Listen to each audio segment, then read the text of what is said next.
Hey guys, no need to fear the blue screen error. We have the solution to get you back on track. Just follow my screen to fix this issue. Now click on Advanced Options, then select Troubleshoot, select Advanced Options, and then select Command Prompt. It will open Command Prompt window. Type chkdsk /f/r and hit enter to execute the command. Now wait for some time to complete the process. Once done, move to the next step. Type and hit enter to execute the command. Now we need to type cd space // and hit enter to execute.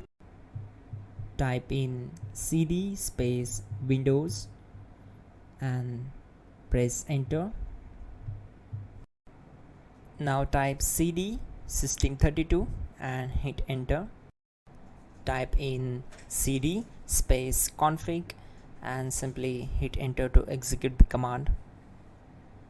Now type md backup and simply hit enter. Now type copy ** backup and simply hit enter to execute the command. Now execute the command md space backup1 and simply hit enter.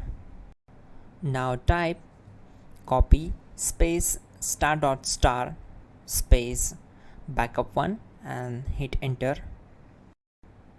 Type in cd space regback and hit enter to execute the command.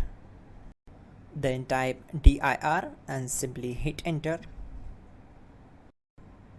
Type copy space ** space .. and hit enter. Then type all and simply hit enter to execute the command. Let's move to the next command.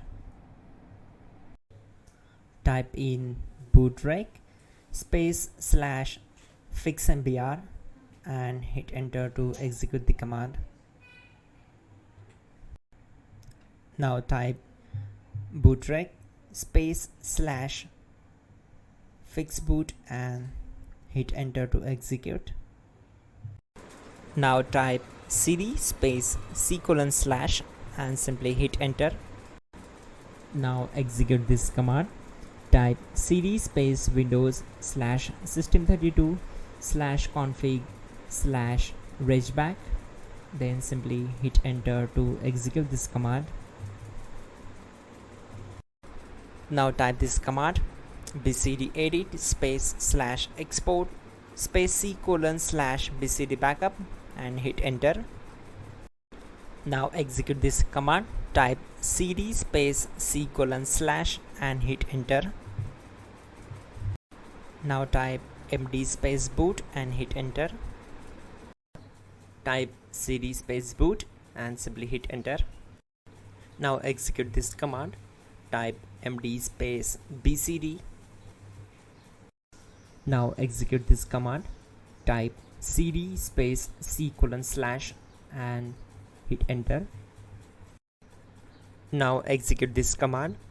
Type attrib space c : \boot \bcd space -h space -r space -s and simply hit enter. Type in ren c : \boot \bcd bcd.old and simply hit enter to execute this command. Now execute this command. Type bootrec space / rebuildbcd and simply hit enter to execute this command. Type exit and simply hit enter. Now click on continue. It will restart your system. So that's it guys, your problem is solved and you are good to go.